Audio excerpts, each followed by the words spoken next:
Terbitnya peraturan pemerintah tentang kebiri kimia bagi pelaku kejahatan seksual terhadap anak-anak khususnya adalah sebuah lompatan besar bagi pemerintah, karena wacana yang telah berhembus selama ini mengenai adanya kebiri kimia yang selama ini masih kontroversi akhirnya ditandatangani dan disahkan.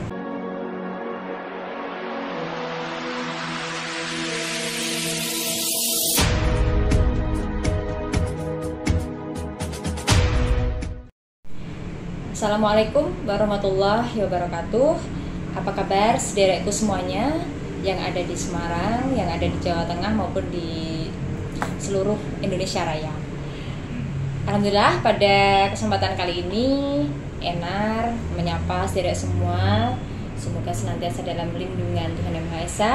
Dan pada kesempatan hari ini kita akan sedikit berdiskusi kembali, tapi ini masih soal perlindungan anak-anak. Jadi menyambung apa yang kemarin Enar sampaikan lewat Zoom meeting dalam sebuah kesempatan forum group discussion. Dan untuk hari ini kita juga akan bahas, kita fokuskan kali ini dengan Enar sendiri. Kalau kemarin Enar bersama beberapa teman yang lain untuk membahas perihal hak maupun pendidikan anak-anak di masa pandemi COVID-19 seperti saat ini. Saudaraku semuanya, kita sebagai orang tua pasti sangat khawatir ya, risau ataupun apa itu istilahnya pada saat ini ketika banyak kabar yang merebak tentang adanya kasus kekerasan terhadap perempuan maupun kepada anak-anak yang terjadi di sekitar kita. Sebagai orang tua pasti kita sangat khawatir jikalau jangan sampai memang itu menimpa keluarga ataupun anak kita. Maka dari itu yang perlu kita lakukan adalah upaya mengantisipasi atau menjaga anak-anak kita dari adanya kejahatan ataupun kekerasan seksual ataupun kekerasan apapun terhadap anak-anak. Dan pada kesempatan kali ini saya pribadi, Enar Ratriani Asa, maupun juga kebetulan saya berada di sebuah organisasi yang concern terhadap anak-anak. Namun ini tidak mewakili secara resmi dari organisasi saya bernaung, namun lebih kepada pribadi mengucapkan selamat dan juga apresiasi setinggi-tingginya kepada pemerintah, dalam hal ini Pak Presiden yang pada kesempatan beberapa waktu yang lalu telah menerbitkan PP yaitu nomor 70 tahun 2020 dan telah ditandatangani serta diundangkan, yaitu tentang tata cara pelaksanaan tindakan kebiri kimia, pemasangan alat pendeteksi elektronik, rehabilitasi, dan pengumuman identitas pelaku kekerasan seksual terhadap anak yang alhamdulillah telah ditandatangani beberapa waktu lalu di tahun atau di penghujung tahun Desember 2020 ya. Terbitnya peraturan pemerintah tentang kebiri kimia bagi pelaku kejahatan seksual terhadap anak-anak khususnya adalah sebuah lompatan besar bagi pemerintah, karena wacana yang telah berhembus selama ini mengenai adanya kebiri kimia yang selama ini masih kontroversi akhirnya ditandatangani dan disahkan. Sayangnya kebiri kimia meskipun telah ditandatangani dan juga disahkan, diundang-undangkan kepada khalayak, masih saja menjadi kontroversi dikarenakan kebiri kimia dianggap akan mengebiri juga hak dari para pelaku kejahatan seksual itu terhadap hal yang bersifat alami atau lahiriah atau kodrati pemberian Tuhan, dan dikabarkan merupakan pelanggaran kode etik bagi para dokter selaku eksekutor. Selaku eksekutor dalam arti adalah orang ahli yang memang diberikan tugas untuk melakukan kebiri kimia tersebut. Namun dalam kacamata hukum dan kami para aktivis terhadap anak-anak merasa hal ini adalah kabar yang sangat menggembirakan, karena tentu dengan ancaman berupa kebiri kimia ataupun pemasangan alat pendeteksi yang ditanamkan atau diberikan di tubuh orang tersebut bisa memberikan efek jera bagi para predator anak. Tentu dalam kacamata hukum sekali lagi hal ini sangat tepat karena memang para pelaku kejahatan seksual tidak jera-jeranya melakukan aksi bejat, nekat, dan membunuh masa depan anak-anak itu sendiri. Kontroversi yang biasanya terjadi dan menjadi polemik itu adalah soal pengebirian hak dari para pelaku itu sendiri yang tentu melanggar yang namanya hak asasi manusia. Tapi kita tidak sadar bahwa menciderai anak-anak, melukai perasaannya, bahkan sampai menghilangkan kehormatan dari anak tersebut itu merupakan pelanggaran HAM yang paling berat yang terjadi selama anak itu mendapatkan kehidupannya di muka bumi ini. Seharusnya anak-anak menjadi sebuah prioritas bagi kita semua dalam membangun sebuah bangsa dan negara. Yang perlu diperhatikan kali pertama adalah landasan karakter dan juga pendidikan bagi anak-anak yang akan tumbuh dewasa, yang akan besar dan menjadi pemimpin di masa yang akan datang.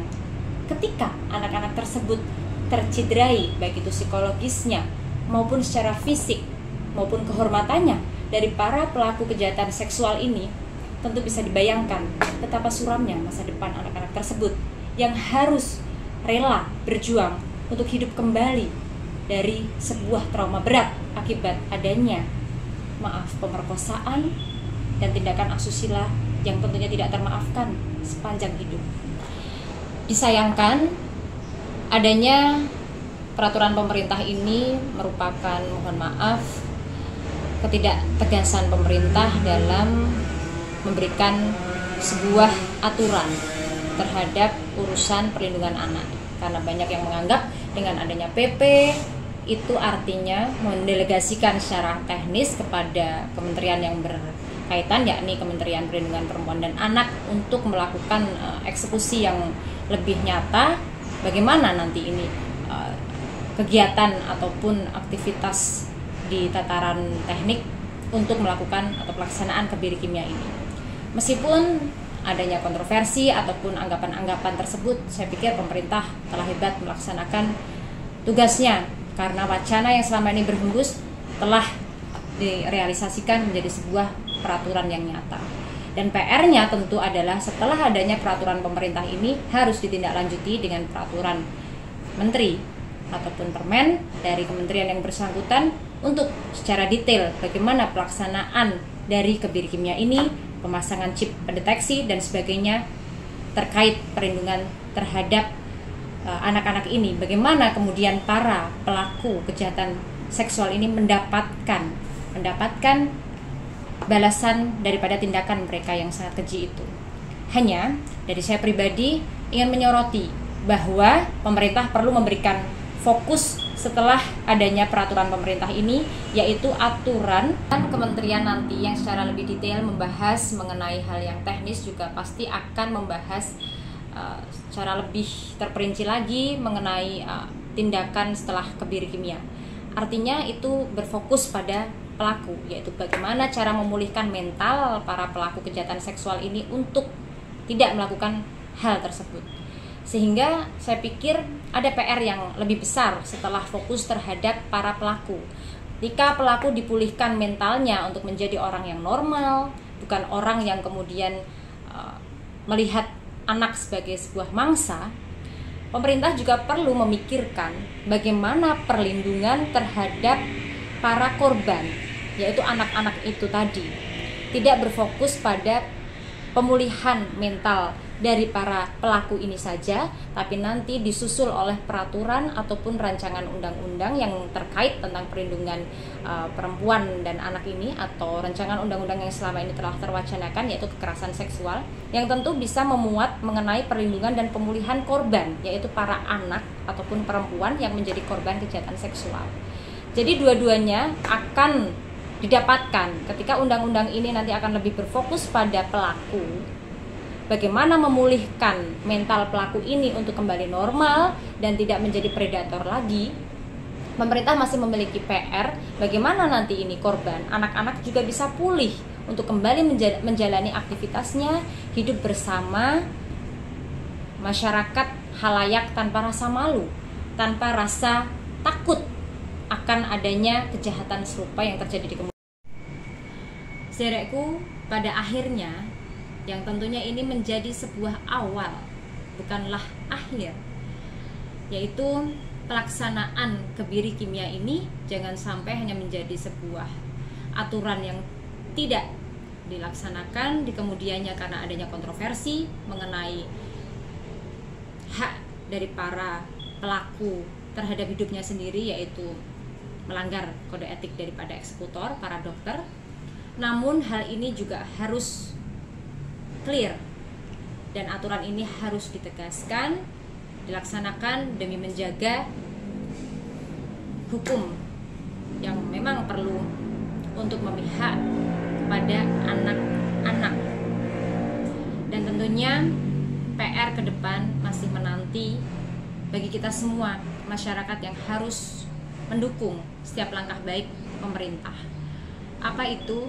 Kita bisa melakukannya dengan menjaga anak-anak kita sendiri, mengamankannya dari lingkungan yang baik, selalu mewaspadai mereka dimanapun berada, tentunya dengan pola komunikasi yang baik kepada anak-anak kita, dan tidak mudah percaya terhadap orang-orang yang belum dikenal, bahkan mohon maaf yang dikenal sekalipun atau keluarga sendiri, karena banyak kasus kejahatan juga dilakukan oleh orang-orang terdekat. Anak-anak itu patut untuk mendapatkan haknya secara penuh, dari hak bahagia, hak aman, hak untuk mendapatkan kasih sayang, hak apapun itu yang tentunya untuk atau muaranya kepada kebahagiaan anak itu sendiri. Dan berkaca pada aturan ini, sekali lagi kami dan saya pribadi mengapresiasi setinggi-tingginya, dan tentu ayo kita bersama-sama mendukung pemerintah untuk melaksanakan aturan yang sudah disahkan ini, yaitu kebiri kimia. Hal ini tentunya untuk membuat para pelaku jera, tidak melakukan tindakan amoral itu, dan bisa hidup normal, mendapatkan kehidupannya sedia kala tanpa merugikan siapapun. Dan bagi anak tentu adalah PR untuk mereka mendapatkan perlindungan dan juga pemulihan dari adanya tindakan ini, tentunya dengan aturan lebih lanjut menyusul ke depannya tentang peraturan pemerintah yang lain untuk fokus terhadap perlindungan dan pemulihan korban, sehingga kita semua terutama anak-anak akan hidup nyaman tanpa adanya ketakutan terhadap adanya predator seksual anak-anak. Demikian, terima kasih telah bersama Enar, dan mungkin pada kali ini agak serius karena saya selalu merasa emosional jika kita bicara mengenai pemerkosaan, apalagi menimpa anak-anak yang tidak selayaknya mendapat perlakuan itu. Terima kasih sekali lagi, jangan lupa komentarnya, like, subscribe, dan juga selalu memberikan saran yang positif untuk kebaikan kita semua dan untuk kebaikan channel Enar Asa yang ada di YouTube. Terima kasih saudaraku. Wassalamualaikum warahmatullahi wabarakatuh.